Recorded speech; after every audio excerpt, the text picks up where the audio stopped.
Nuevo debate político entre el Ayuntamiento de Mérida y la Junta de Extremadura tras la solicitud del alcalde de una mayor aportación de la Administración Autonómica en Mérida Lúdica, ya que de un presupuesto de 327.000 euros, esta solo aporta 2.000. En respuesta, la Junta tildó de chantaje político esta solicitud, a lo que el consistorio ha vuelto a incidir en pedir una mayor equidad a la hora de otorgar subvenciones, ya que si al Carnaval de Badajoz dice le dan 100.000 euros por estar declarada de interés turístico internacional, señalan que no es justo que en contraposición solo transfieran 35.000 euros a la Semana Santa de Mérida y Cáceres, que tienen el mismo marchamo. Por ello, hoy ponemos en la picota los apoyos económicos a las fiestas y eventos extremeños.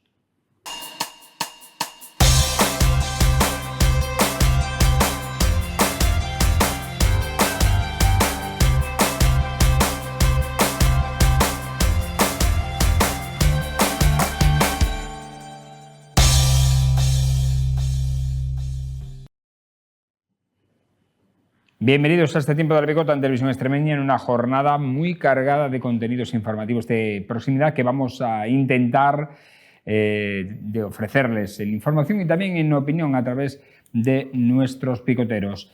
Saludamos a quienes nos van a acompañar en esta tarea. Antonio Pérez, ¿cómo está? Buenas noches, bienvenido, ¿qué tal? Bien, en estos tiempos tan cambiantes, que de pronto hace un calor horroroso, de pronto te hielas por las noches, pero bueno, será...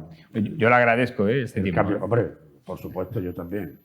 Rafael Angulo, ¿cómo estás? Buenas noches, bienvenido. Buenas noches, lusitanos. Que es que quiero recordar que Mérida es capital de la Lusitania, lo fue hace 2000 años.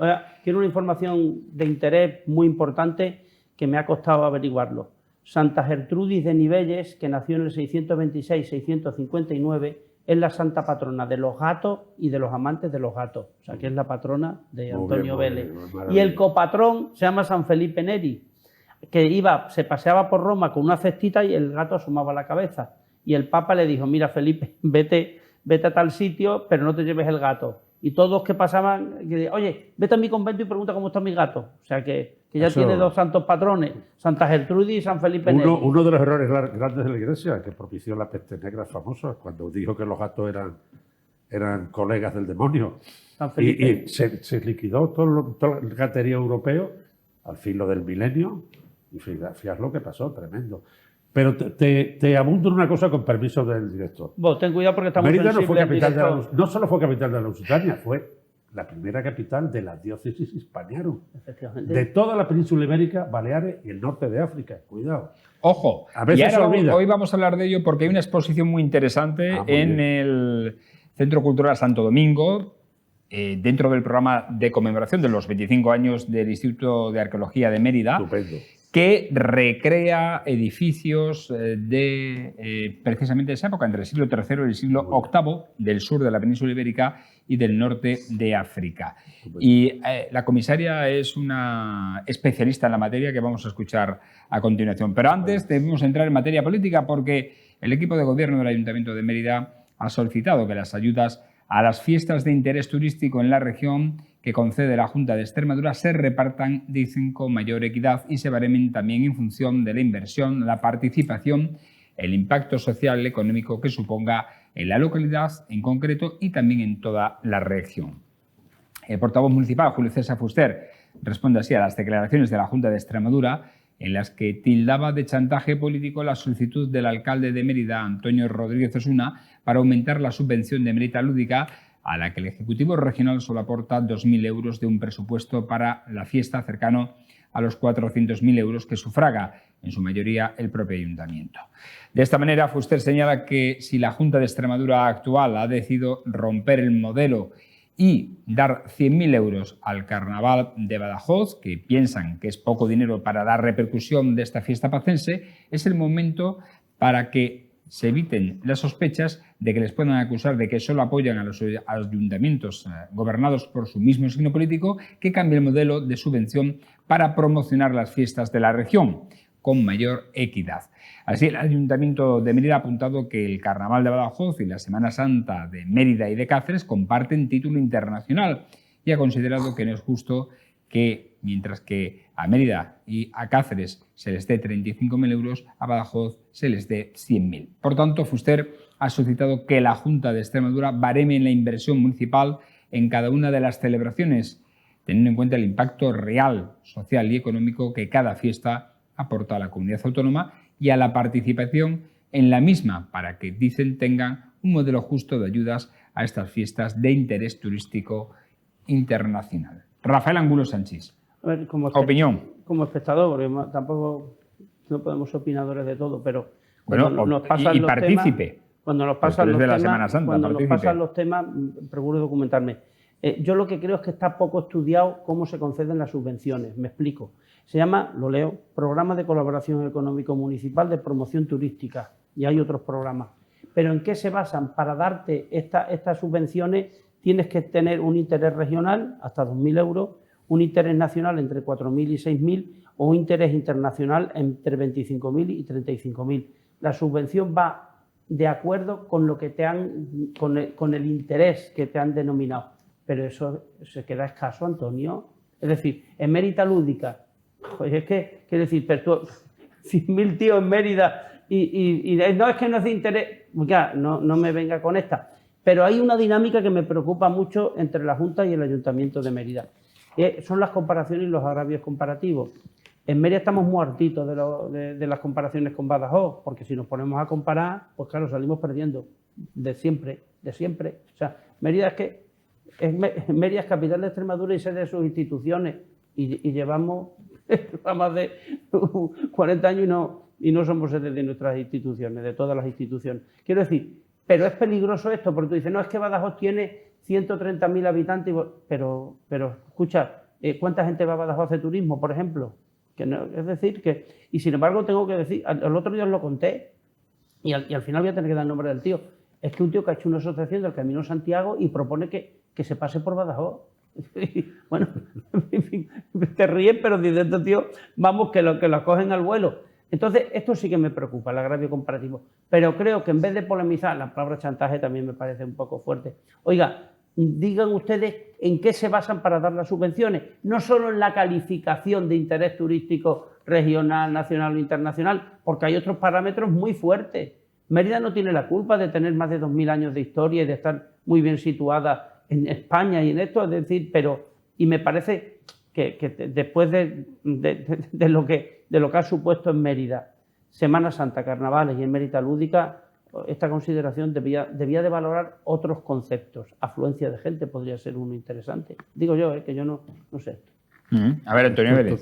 Totalmente de acuerdo con lo que ha dicho Rafa, pero también con una cuestión, un añadido. Y efectivamente coincidimos también, lo de Mérida Lúdica ha sido algo impresionante, ponernos sobre los viejos escenarios, el hipódromo romano, el anfiteatro, el teatro.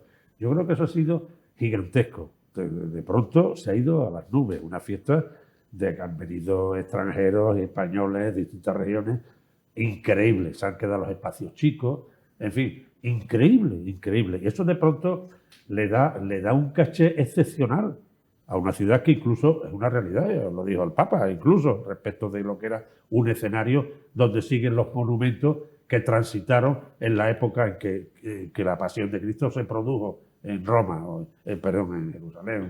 Pero quiero decir que aquí la realidad es tremendamente novedosa.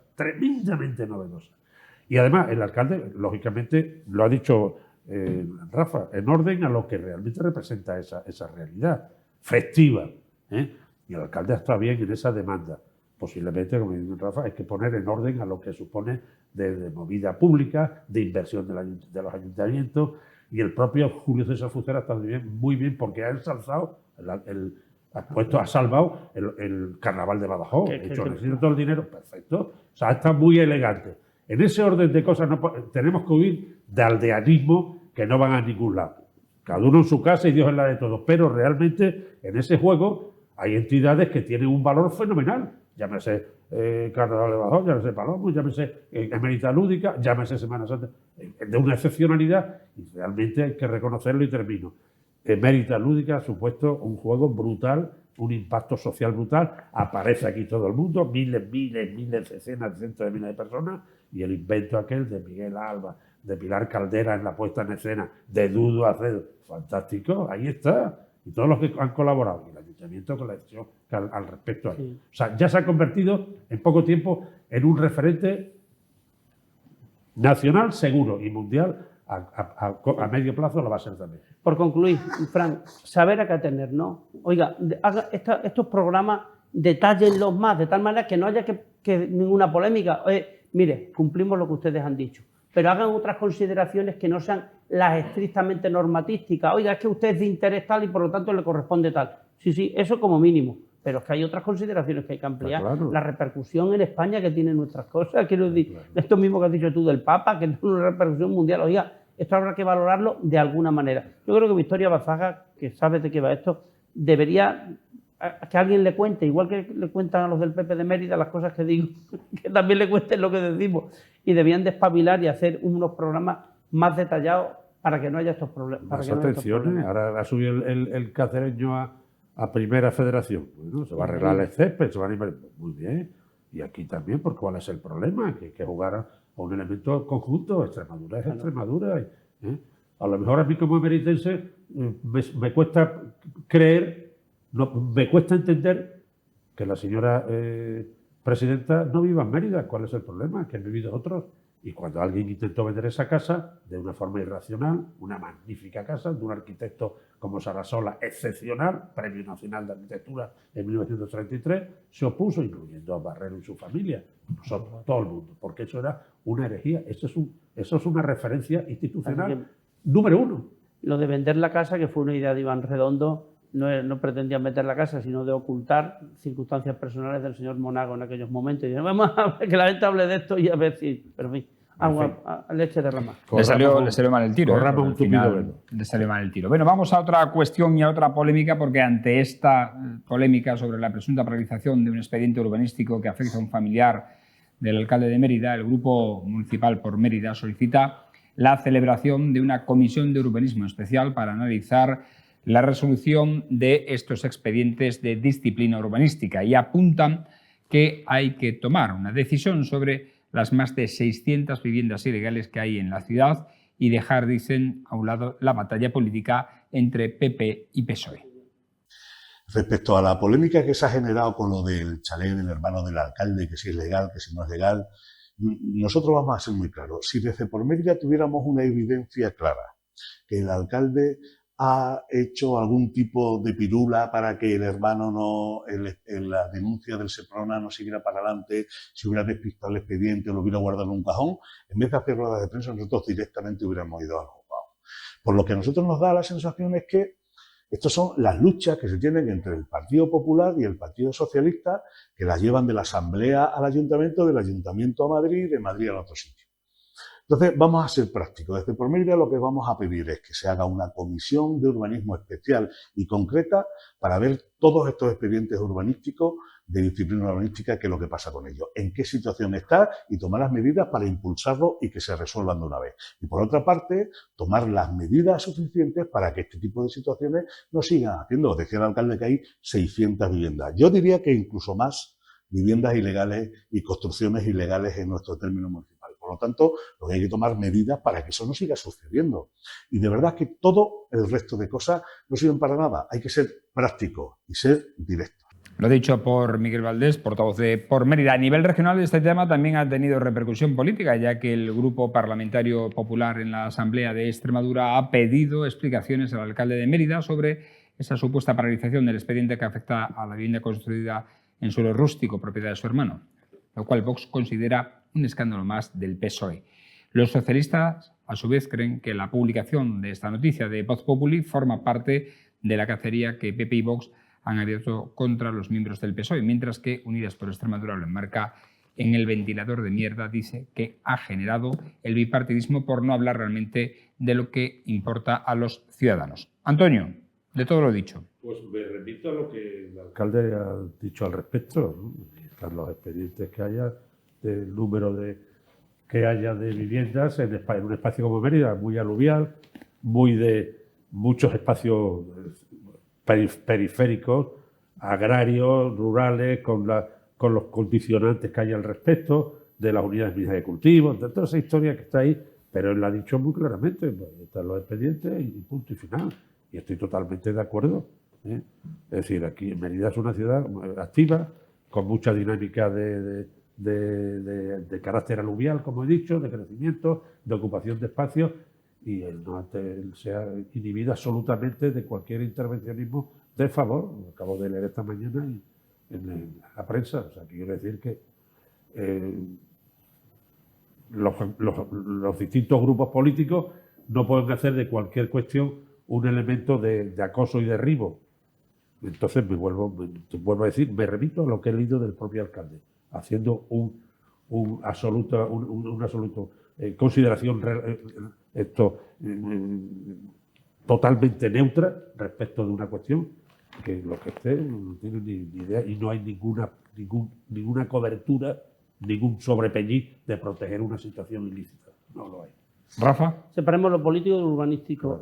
Antonio Vélez tuvo un curso aceleradísimo de urbanismo a comienzos de los años 90, que si se pusiera a hablar de urbanismo estábamos, y la que le tocó vamos, estos son anécdotas comparadas con aquello. 600 no, y 1000 también. Claro. Llamarlo ilegales suena como muy fuerte, porque es que esa gente es decir, yo no conozco a algunos, pero que no son conscientes de la ilegalidad, como si fuera un delito. En todo caso, pero lo político, y después voy a hablar lo otro, Antonio. Lo político, si esto es todo lo que tienen contra Rodríguez Osuna, el PP, vais de ala. Pues claro. Quiero decir, porque yo seré muy primario, pero a mí, ¿qué es lo que me preocupa? La puerta en mi casa. Por cierto, Antonio Rodríguez Osuna, yo te dije una cosa. Es decir, mi calle, mi barriada, mi Mérida. Esto es lo que me preocupa. Y estos temas, te dices, pero oye, ¿saben ustedes lo que significa 1000 viviendas ilegales de 60.000 habitantes de Mérida? Pues multipliquen, que no son 1000, claro, son los que viven allí. Y después hay un tema, ya hablando de urbanismo, y eso sí que te lo dejo a ti, que eres el que sabes, Antonio, qué caramba. Por cierto, muy bien Miguel Valdés, ¿eh? Sí, me identifico porque ha dicho. Y también les digo una cosa, por Mérida, no Miguel Valdés, por Mérida tiene otro concejal, que es Ángel de la Jera, que también sabe de urbanismo, ¿eh? También, o sea, que si hubieran visto estos algo, ya les digo yo, pero claro, si el PP ha querido tocar la trompeta y decir, venga, ahora sumar a buenas horas, les vas a pedir a estos que te echen una mano. Bueno, miren, hay comunidades autónomas en España, por regiones, donde lo que aquí es un delito urbanístico no lo es. Me explico. Las distintas valoraciones de suelos rústicos, que ahora se va a explayar bien Antonio Vélez, que si cinegético, que si natural, que si tal. Pero es que simplemente, ¿qué es una vivienda en suelo rural? Pues una vivienda en un sitio que no es ni urbanizable ni urbano. Ya está. Él dice, no, pero puede tener fines agrarios, claro, y el que tiene agrarios se puede poner una nave, ¿no? Es decir, ya que te pones una nave, tendrás que echarte la siesta como empecemos por ahí, pero es que hay excepciones. El turismo rural es una excepción, claro, el turismo rural es una excepción. Tú puedes hacer una casa y decir, no, que es para turismo rural. O sea, y yo vivo al lado y no es para turismo rural. Pero insisto en lo que antes hablamos de las comparaciones, es que hay regiones donde esto no se legisla igual. ¿Y qué vas a hacer? Pues, oiga, es que era ilegal la charca, que lo cuenta Antonio Vélez, es que era ilegal la charca. Y Vélez tuvo de urbanismo por el cuartel de los soldados, sin ir más lejos. Historias así. Insisto, esto, que hay que arreglar esta situación, sí que hay que arreglar. ¿Qué vas a empurar a 1000 ciudadanos? Porque habrá que ver las condiciones, etc. Es imposible. Tú no te puedes ver los presuntos 1000 expedientes, y de esos 1000 los que hay denunciables. Y yo conozco, es que no puedo decir nombres, pero yo con Pelín voy mucho por Cantarrana. Quiero decir, es que voy por Cantarrana. Esta zona además tiene unos nombres muy curiosos. Pasas Cantarrana, pasas el Polvorín, Antonio, y los 7 colchones, el Cerro de la Gallina, o el famoso Arroyo de las Norias. Claro, ahí hay, bueno, pero que no ha sido. Yo no veo concepto de maldad en muchos de los géneros de ahí, ni de ilegalidad. Oye, tú tira para adelante, hacemos, ya veremos cómo esto se soluciona. Sí, claro. Que no hace falta irte fuera. En Mérida, por Gemisa nos dio una a nosotros, que después tuvo, gracias a Dios, tuvo que arreglarse. Pero quiero que hables de urbanismo, Antonio. Un problema lo político yo lo dejo común a todas las ciudades. Sí, no, pero ya ves tú lo preocupado que está Rodrigo Osuna por esto. A mí, en absoluto, no es que tienes razón. Antonio tuvo que realojar La Paz, de acuerdo, totalmente en tu época. Totalmente de acuerdo. Que le tocó a este la la floja. un tema absolutamente intrascendente. Pero si tú te inventaste la zona sur, Antonio, todos los bodegones, esto es un invento tuyo. Mira. Lo va a contar bien. Aquí hay un problema histórico en Mérida muy poderoso. Hubo también un momento determinado arquitectos muy activos, muy comprometido, el propio Paco Barbudo Esponza, fue un arquitecto gigantesco. Sí, lo aplaudo. Porque aquí todo era de invasión de espacio, autoconstruido, Cantarrana, o sea, San Andrés, legalmente, El barrio Bizcocho, legalmente San Antonio, San Juan, Santa Isabel, en fin, todo fue un elemento, llamémosle, autoconstruido, aluvial, de gente que vino aquí en la Renfe, en el Matadero, en las distintas... Pero si algunos por necesidad, Antonio. Y tuvimos que legalizar todo, porque esto debía de dar, podía dar elementos para un programa. Porque es que hay puntualidades, si yo me pongo a hablar de Urbanización, termino loco. El mismo Proserpina, una serie de puntualidades tremendas, pero lo que fue una ocupación de terreno en las sindicales, en el área de las sindicales, donde estaba el viejo campo de la antigua. Todo aquello son poblaciones aluviales que vienen, se autoconstruyen, San Juan, Santiago, todo eso, de gente que viene de aluviales a trabajar, buscar trabajo aquí. Los que no se van a Barcelona, no se van a Alemania, se vienen a la cercanía. De Campanario, de Catuera, de Garrovella, de 1000 sitios. Y eso hubo que legalizarlo. Yo recuerdo que en aquellos años, en la época de la UCD, hay un subdirector, que era director general, que había sido alcalde de Ceuta, Ignacio Sotelo, que decía, yo tengo dinero, me decía, de regiones devastadas, Antonio Vélez. Regiones devastadas, la época de franquista y tal. Dice, pero necesito tenerlo legalizado. Se tuvo que legalizar absolutamente todo. O sea, es decir, eso es para hablar horas. Pero en la concreción, como muy bien ha dicho Rafa, respecto de que lo que le importa a Río Sur en este tema es baladí, porque eso prácticamente no tiene mayor problema de una actuación personal que tendrá su expediente regulador y tendrá sus actuaciones, lógicamente, en su momento concretas. Y él lo ha dicho muy claramente. Pero María es que tiene una ciudad con un término inmenso. Las unidades mínimas de cultivo deben estar sobre 17.000 metros y se puede conceder permiso para hacer una caja, una sala de herramientas, una pera, unas historias. Pero claro, todo implica una serie de adecuaciones, como pasó con Proserpina. Proserpina debe ser una parcelación anterior, concreta, con terrenos de Luis García de la Puente. Claro, y hay 1000 historias. Y se tuvo que ordenar, se ordenó todo. Pero eso es un tema que está ahí. Hoy, por ejemplo, Mérida necesita mucho suelo cercano para hacer vivienda de promoción pública, pero eso es otra historia. Pero no voy a hablar más de lo que ha dicho Rafa porque estoy totalmente de acuerdo. No, si puedes hablar porque lo tuyo ya ha prescrito. Bueno, en fin. Muchas gracias por el detalle. Cierto es, Ángel Briz, en su despedida, a la que tú asististe en el ayuntamiento y fuimos testigos nosotros, como jefe de prensa durante muchos años del ayuntamiento, recordaba la época de Antonio Vélez en la que decía, se hacían cosas que hoy serían muy cuestionables legalmente, pero se hicieron por el bien. Ya prescrito. Y ya prescrito, efectivamente. No hubo interés económico por ninguna parte, hubo interés de hacer avanzar una ciudad que estaba muy perdida, llena de espacios aluviales autoconstruidos, absolutamente. Paco Barbudos hizo un trabajo excepcional ahí, Francisco Barbudos Gironza. Habían llegado un par de años antes de entrar yo en la alcaldía. Y con Martín se portó estupendamente y conmigo se portó genialmente en todas esas cuestiones. ¿Por qué? Porque hubo que certificar de la legalidad de una techumbre, no sé qué cuestiones, y se actuó decididamente. Pero Mérida tiene muchas historias que contar. Totalmente. Bueno, vamos a otras cuestiones porque tenemos muchos temas que tratar. El vicepresidente primero del Congreso de los Diputados, Alfonso Rodríguez Gómez de Celis, ha oficializado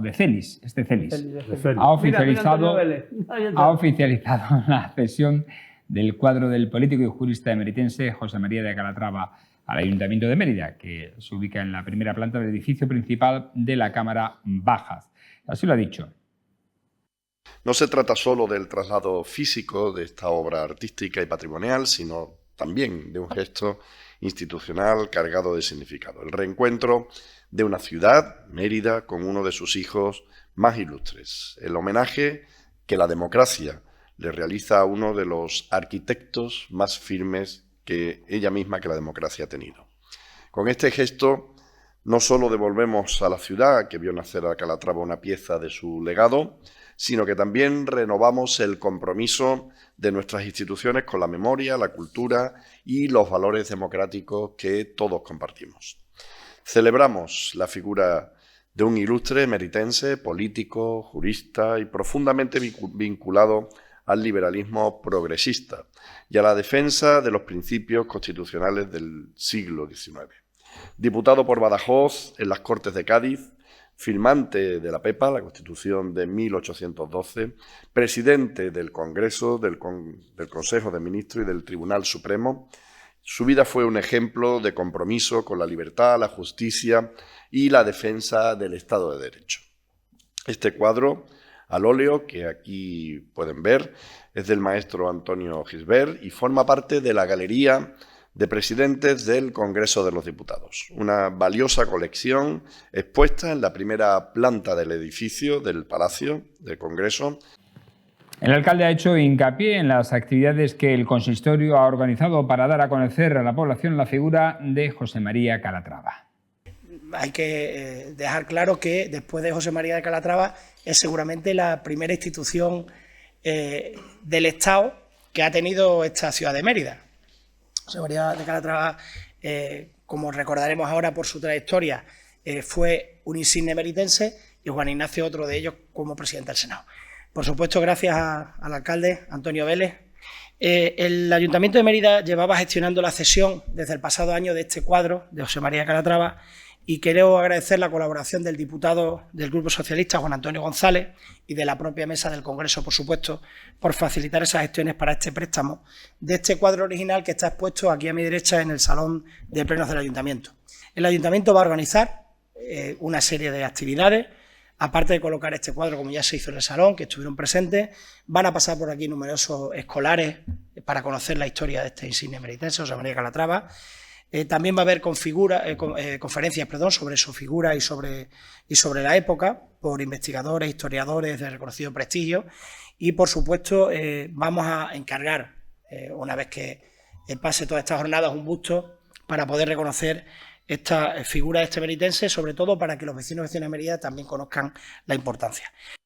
Bueno, Guiño, importante también el que ha hecho con otra figura, dice, aparte de José María Calatrava, la máxima autoridad es Juan Ignacio Barrero, que ha llegado a ser presidente del Senado. Ya le pueden estar encargando otro cuadro, ya que lo dicen, y es verdad. Y además es que Juan Ignacio Barrero es de Mérida, sigue en Mérida, salió de política tal como entró y sigue con la misma elegancia y con el mismo saber estar. De eso también puedo hablar mucho. Y ha estado muy bien respecto del alcalde, muy elegante, muy respetuoso, y el propio Gómez de Celi también. Es decir, es una figura, evidentemente.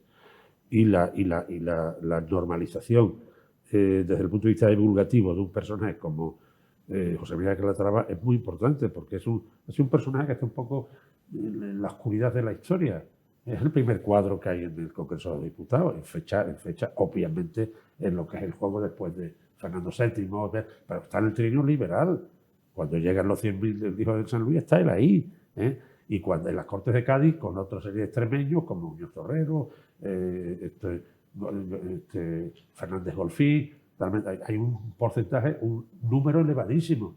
Seguramente por aquel momento todavía queda una aristocracia decadente y tal. Todavía no se ha producido la desamortización civil de Madó. En fin, hay una serie de condicionantes muy interesantes, muy interesantes. Y estuvo muy bien el vicepresidente del Congreso, y estuvo muy bien Antonio, y Gómez de Celi ha estado fantástico. Hombre, puntualmente una figura como Calatrava, que irá tomando mucha fuerza sistemáticamente en el juego del liberalismo contra el absolutismo, etcétera, etcétera. Hay cuestiones. A mí me tocó ponerle un colegio, creo que era fundamental, año 86, el del colegio me pegaba en Nueva Ciudad, hacia la zona del Leroy Merlín, Mercadona. Un buen colegio, por cierto.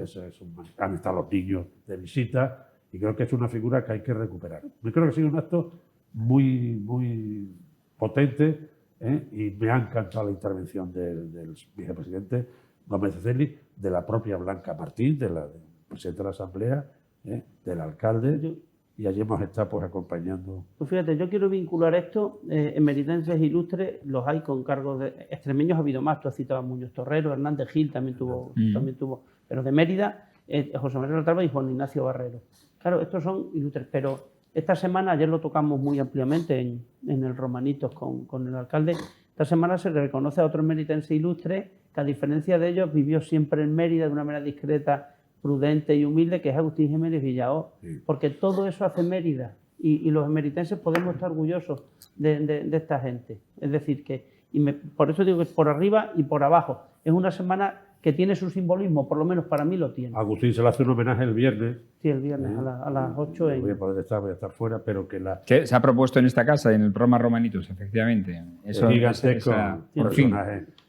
Madre mía, Agustín tenía allí en su La tienda de tejido. La trastienda que tenía. La Secretaría del Imperio, dice del Imperio, un club fantástico, fantástico. Habían empezado Hilarión Arroyo y Valero, pero realmente quien lo puso en su sitio fue Agustín. Antonio, ayer le conté al alcalde que yo con Agustín, claro, colaboré mucho, y que el primer campo de fútbol de Agustín Jiménez Villao no fue el de la Antigua, fue el Circo o Hipódromo Romano. Y contaba que los domingos el que llegaba primero ponía las porterías.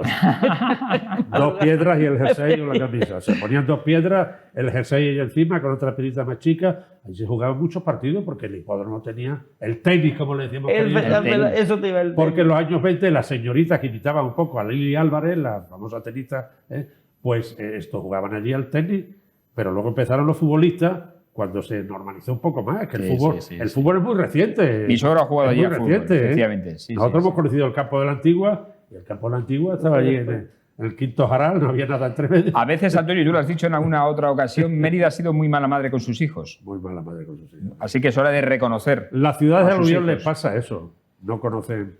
La historia se generaliza a posteriori, con las nuevas generaciones se van asentando y reclaman los derechos divulgativos de una herencia, de una historia transferida, de una herencia gigantesca. Por eso cuando hemos hablado al principio, esto de lo de Mérida Lúdica me parece una sorpresa gigantesca y yo me agrada mucho y me agrada escuchar a Rafa que con esa contundencia. Pues de eso se me queja a mí muchas veces cuando se me aparece Pelín, que es con lo que él hizo por el ayuntamiento. Y con el Imperio, madre mía, el con Imperio. Con lo que yo hice y nadie me lo reconoce, Rafa. No te preocupes, Pelín, que también haremos algo. El Imperio. Después del chinche vas tú. Con gente como Alameda, el Arroyo, el Curro, la gente que pasó por ahí por el Imperio. Madre mía. Los mejores futbolistas de Mérida. Sí. Madre mía. Por cierto, incluido Pepe Fauto. Habrá que hacer una historia de Mérida con Fernando Delgado sobre personajes de la ciudad. Hombre, Fernando Delgado hay que aplaudirlo, porque seguramente si Fernando no hubiera hecho sus intrahistorias de la historia, muchas cosas se hubieran perdido. Totalmente. La memoria cercana se pierde cuando las generaciones se van liquidando. Sí. Y él le ha quedado ahí una serie de historias, de intrahistorias, valga el plus que yo añado, muy importante, con respecto a recuerdos que si no se perderían. Así es. Padre Mollete, ¿no? Están ahí. Bueno, vamos a otro asunto, porque seguimos avanzando en la jornada informativa. El escritor, guionista y crítico de televisión Bob Pop realizará el izado y el pregón del orgullo regional que se celebrará en Mérida el próximo 14 de junio. Así lo ha adelantado el delegado de diversidad LGTBIQ, José Ángel Calle, quien ha dicho que representa el espejo en el que el colectivo se quiere mirar. Además, ha dado a conocer otras actividades que se realizarán en esta fiesta reivindicativa. Como sabéis, lo del pregón es una actividad que se instauró el año pasado. De alguna manera es un reconocimiento, de alguna manera es un espejo en el que el colectivo se quiere mirar, de alguna manera es alguien que marca la hoja de ruta política, que en esta política concreta de igualdad, de diversidad, el ayuntamiento quiere ejecutar. El telonero de este año, que vendrá el día 14, sábado, que izará la bandera de la diversidad en la rotonda de la capitalidad con el alcalde de Mérida y que además hará el pregón en el Parque de las Siete Sillas, en el hemiciclo que hay. Este año va a ser Bob Pop el tertuliano, el periodista, el guionista, alguien que es muy representativo, como digo, del colectivo en nuestro país. Por seguir con los avances, este era el primero. El segundo es que se va a celebrar, digamos, un preorgullo ese día 14, que inicia a las 10:30 de la mañana con él, y alrededor de las 2 o así, en el restaurante Old School, va a haber una tertulia con activistas, con militantes de la diversidad LGTBIQ, de la igualdad, de los derechos humanos con él. El tercero es una apuesta firme en la que también la delegación de Susana nos ha ayudado mucho, mucho, mucho.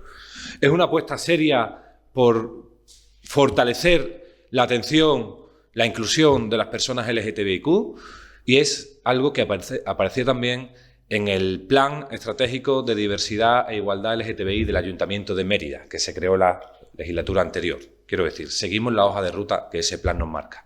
Este tercer anuncio es la creación del Centro Municipal de Atención a Personas LGTBI, del Centro Municipal LGTBI. En este centro, las organizaciones que tienen ya presencia en Extremadura van a unificar sus actividades, van a unificar sus atenciones de carácter psicológico, de carácter pedagógico, de carácter de acompañamiento.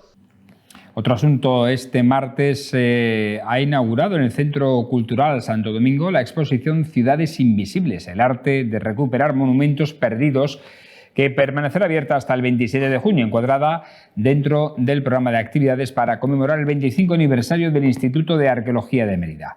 Así nos lo cuenta la comisaria de la muestra. Esta exposición, que se llama Las Ciudades Invisibles, es el fruto de un proyecto internacional franco-alemán-español-tunecino que hemos llevado a cabo en los últimos 4 años y, entre otros resultados, pues tiene como objetivo el de la difusión. Y entonces aquí en esta exposición pueden ver reconstrucciones 3D, tridimensionales, a base de fotogrametrías y vuelos de dron, mediante los cuales hemos intentado hacer revivir 10 monumentos emblemáticos de los estudios de caso de ciudades que hemos escogido. Entre ellas, por ejemplo, la propia Mérida, que ha sido una sede importante no solo durante época imperial, sino también en la antigüedad tardía como sede episcopal, pero también como capital de la diócesis Hispaniaro. Y entonces, por ejemplo, lo que podemos ver es una reconstrucción de Santa Eulalia.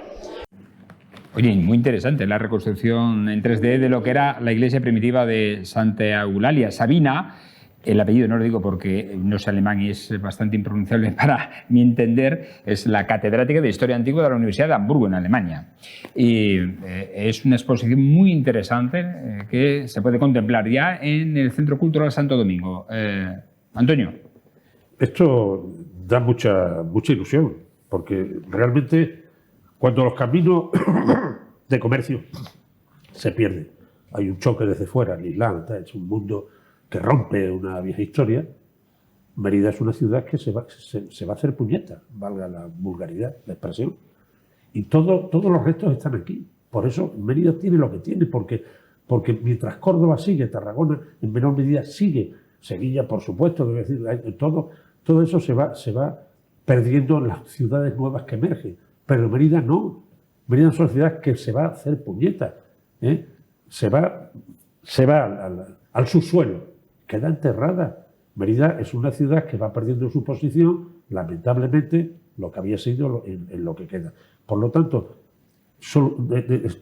necesidad práctica, obligada, tener elementos como es el Instituto de Arqueología del Consejo Superior de Investigación Científica, magnífico, como es el consorcio, magnífico, para jugar cada vez más a una exultación, a una manifestación de potencia arqueológica que aparece en las calles, en Mosaico, en la calle Pizarro, continuamente, en la obligación de meter más dinero. Es decir, esa competencia se transfirió, se ha gastado menos dinero desde que transfirió la Junta, desde siempre. El Ministerio invirtió más, todo el juego que se hizo en aquella época, en la última época de Félix Ramos y luego en la época de Ruma Casilla, recuperación de la cabecera del hipódromo, toda la zona del bar romano, la bajada al puente, las murallas.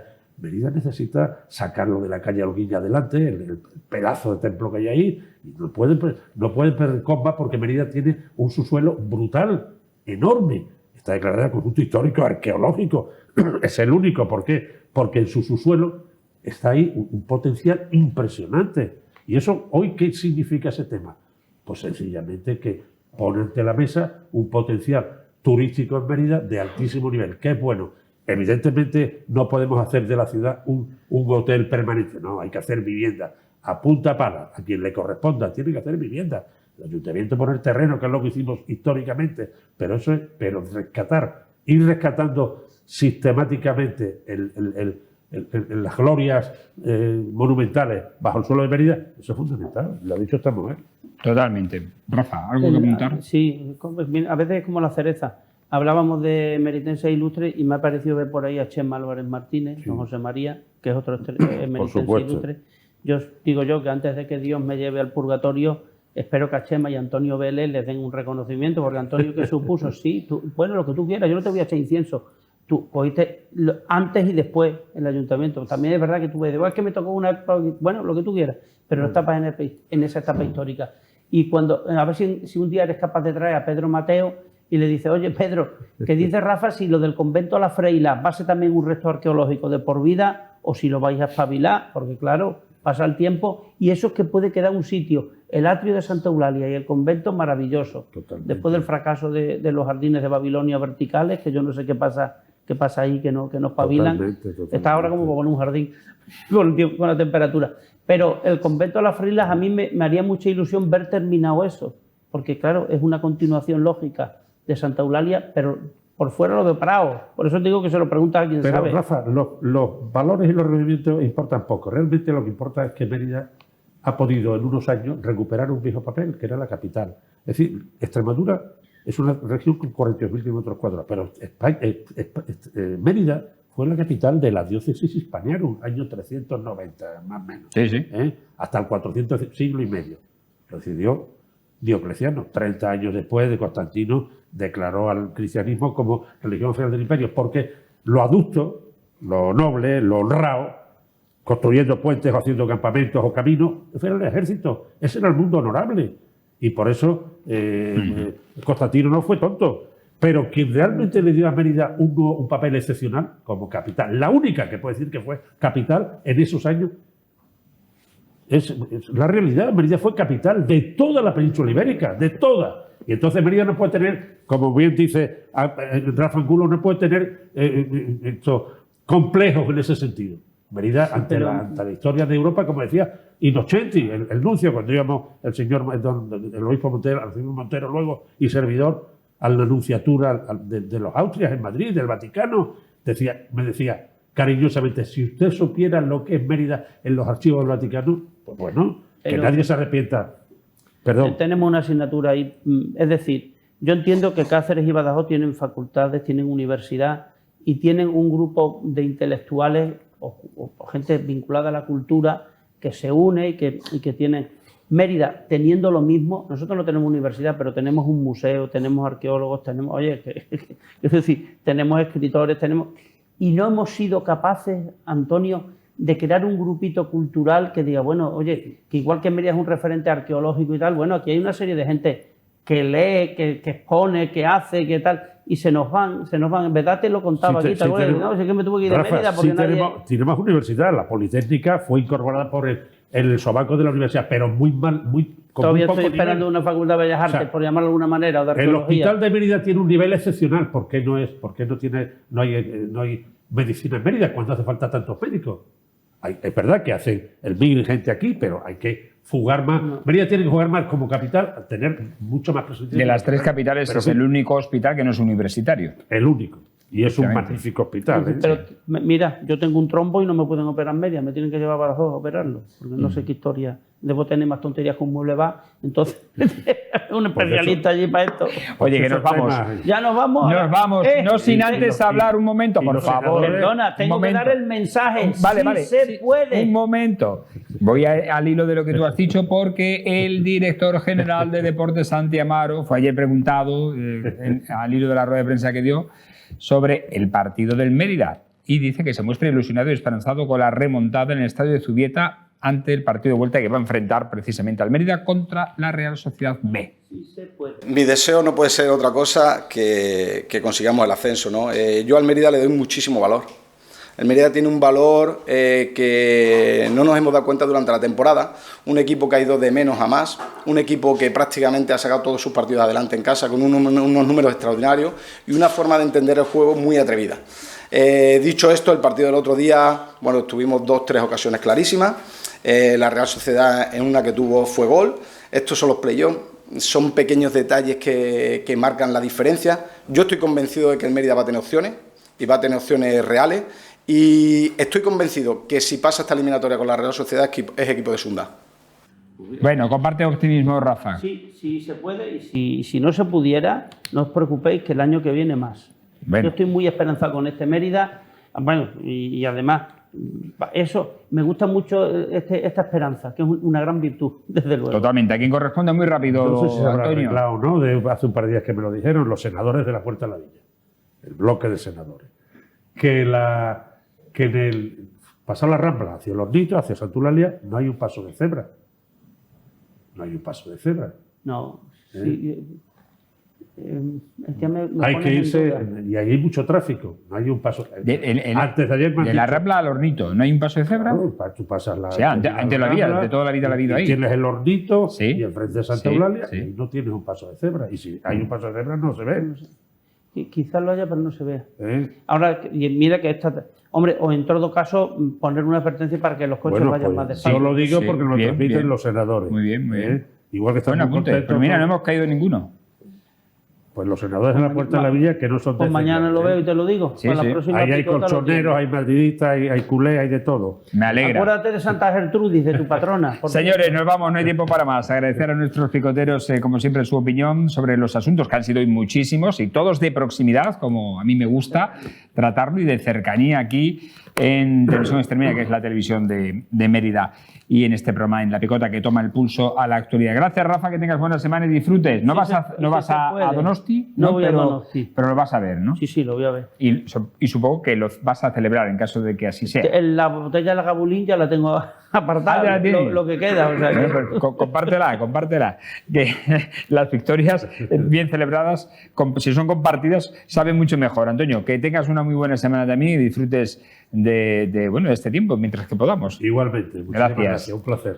A ustedes agradecerles como siempre su atención. Nosotros regresamos un poco con la Picota 2, hacemos como siempre nuestra sección de Ayuntamiento Abierto, pero recuerden que ya en formato habitual regresemos mañana en torno a las 10:25 de la noche, tanto en la TDT como en nuestra página web y redes sociales. Por cierto, muchas gracias por la fidelidad.